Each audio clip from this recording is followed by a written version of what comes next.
I don't know if you've given much thought into what a registered dietitian eats, but if you have, you probably are assuming that we are making very nutritious, elaborate meals all the time for our families. And honestly, absolutely not. I have an insane schedule most days of the week. And so I need to keep things simple, effective, and actually edible for my family, which includes small children. So convenience foods can actually make eating healthy more sustainable for a lot of people. And I'm not like going for an ultra processed, highly refined diet here. I think it has to be done really strategically. And sometimes the healthiest thing that you can do is make nutrition easier, make it more approachable for you and your family and your goals. And that's what I'm here to help you do.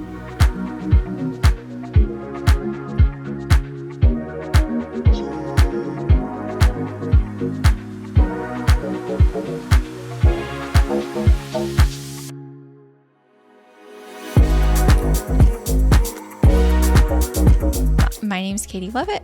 I'm a registered dietitian. I am the owner of Nourished and Thrive Nutrition Counseling and your host here on the Nourished and Thriving Show.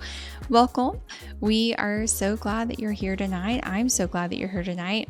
And please go give our show a thumbs up. Go subscribe to our channel. It really helps us reach more people, and we very much appreciate your support and your time. I know time is very precious, so thanks for tuning in. So, people are busy. People are maybe busier than they've ever been. We have more access to more things, more knowledge and awareness of the world around us with the internet, right? My kids make fun of me. Back in the 1900s, you had to look at the newspaper to know what was going on in your community. Now you're getting bombarded by emails, by postal mail, sometimes by voicemails, by text messages, by social media blasts, by friends texting you, hey, did you see this? We're just more accessible, and information is more accessible than ever before. And so with that has come busier schedules. And it's not all bad things. I think there's more opportunities available to us than there ever have been before as well. But we're having more people having two income households. More people are away from home more, or if they're at home, they're working from home a lot of the time, right? And they're on calls, they're busy. And so I think that this has caused some disconnect. I think, we have a real problem of maybe the first or second or we'll say 1.5 generation of people not knowing how to cook. They're not being taught how to cook because mom was working, grandma was not around, or she was working too. And that was this generational thing that kind of got passed down. And, I'm not trying to, genderize this, if you will, but I am a woman, I recognize it was mostly women working in the home and preparing meals. And the skill set is not getting passed down to generations like it was before. And also in generations past, people grew their own food. That information is also not getting passed down. People literally don't know how to go start a garden, right? If they wanted to. The squash vine borer is my arch nemesis at growing squash. I don't know how my family survived 100 years ago trying to grow their own food, because I'm not good at it either, despite my efforts. My youngest son likes to go get the tomato hornworms for me, though. He's an expert garden assistant, so we'll give him the snaps there. But, we're losing these skills of cooking in the kitchen. And so maybe it feels overwhelming to prepare fresh food for yourself or for your family, that doesn't consist of heating something up from frozen. And so how can we make nutrition more accessible? And that's a conversation a lot of dietitians have, is making nutrition accessible to everyone. But most of the time, this conversation is centered more around affordability, or maybe even proximity of grocery stores and places for people to acquire healthy food. But we're going to talk about making nutrition accessible for people tonight by helping it fit into their busy lives and making it more actionable for you. So, I'm going to show you tonight some of my favorite convenience foods as a dietitian that I literally pulled from my family's pantry and freezer and refrigerator to bring here tonight to show you guys some of the things that we are using in our daily lives. So first up, I have a bagged salad here. Bagged salads kind of get a bad rap sometimes because their dressings sometimes are not the healthiest. You'd probably be healthier by making your own salad dressing. But if you don't have time for that, I love these chopped, you can see here, chopped salad or a shredded salad kit.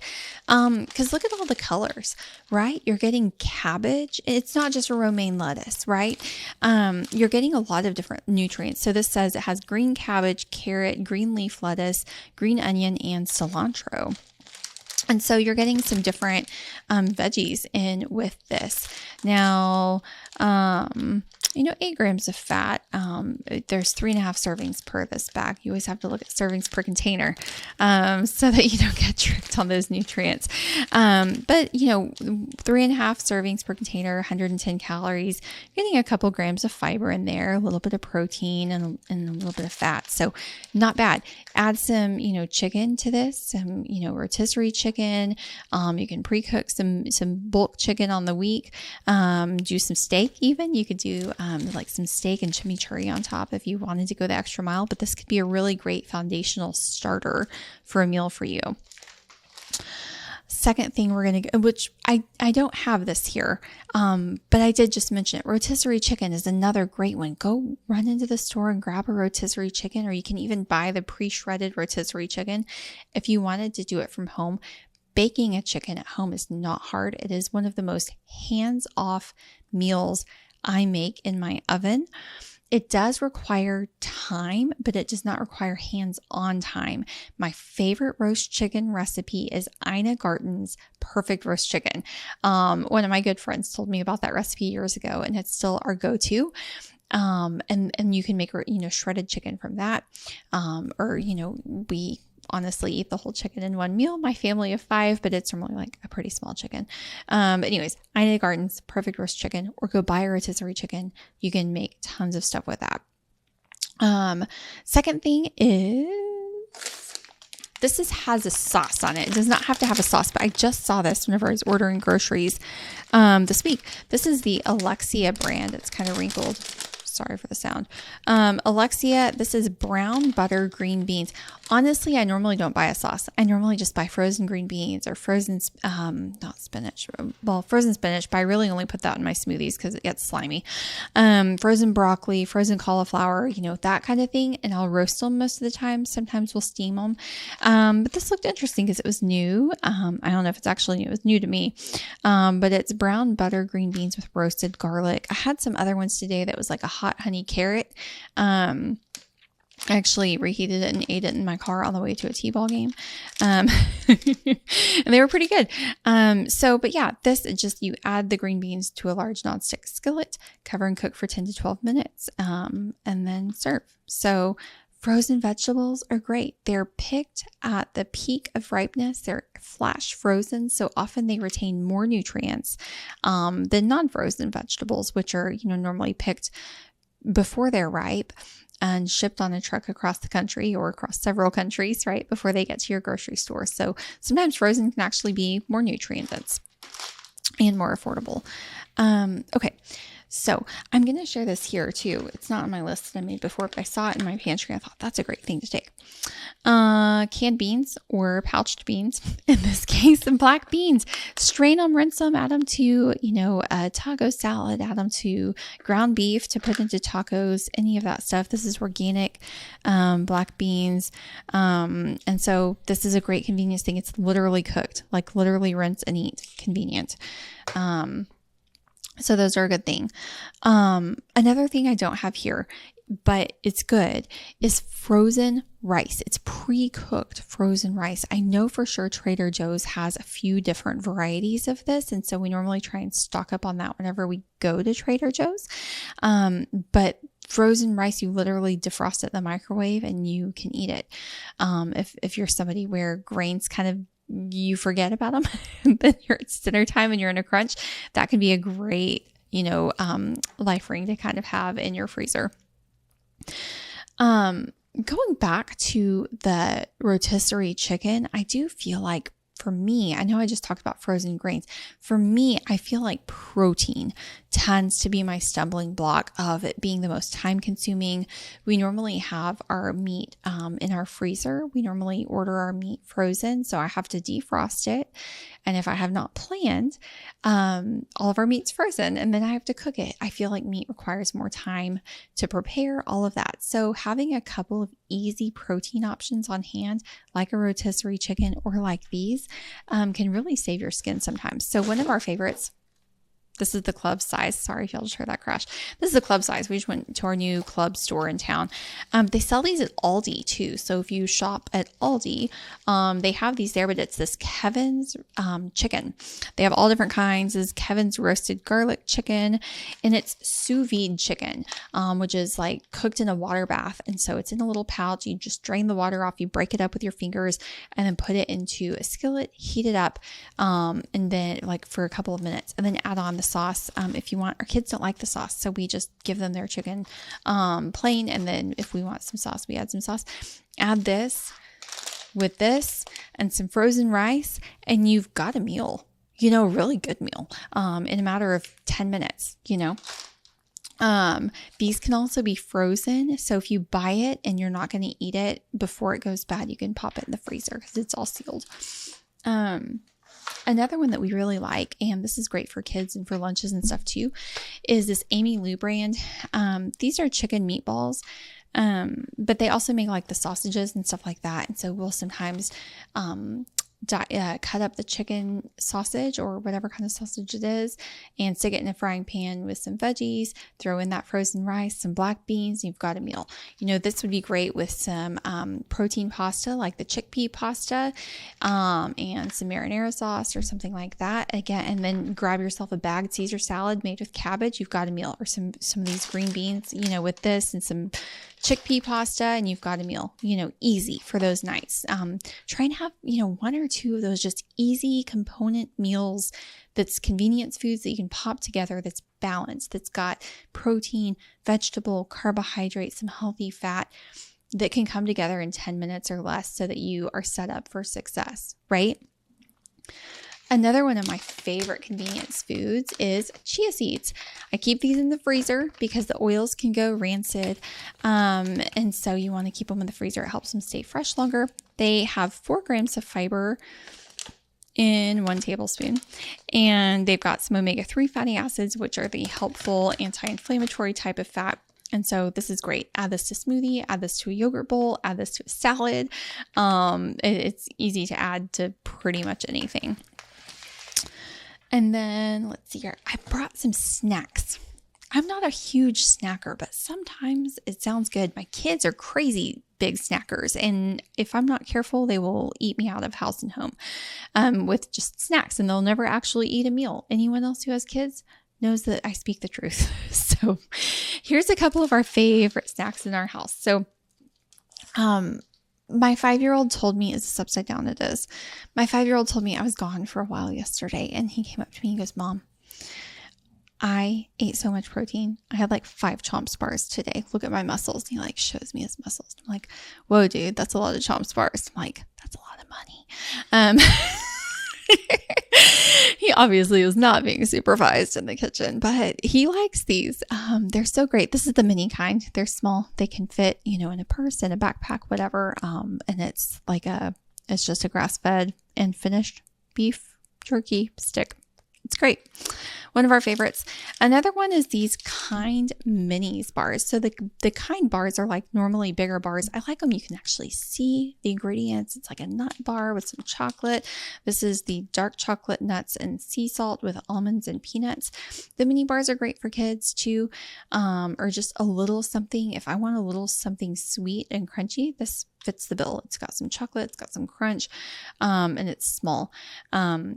How many times do you give your kids a snack and they take 1 bite and then they're done, right?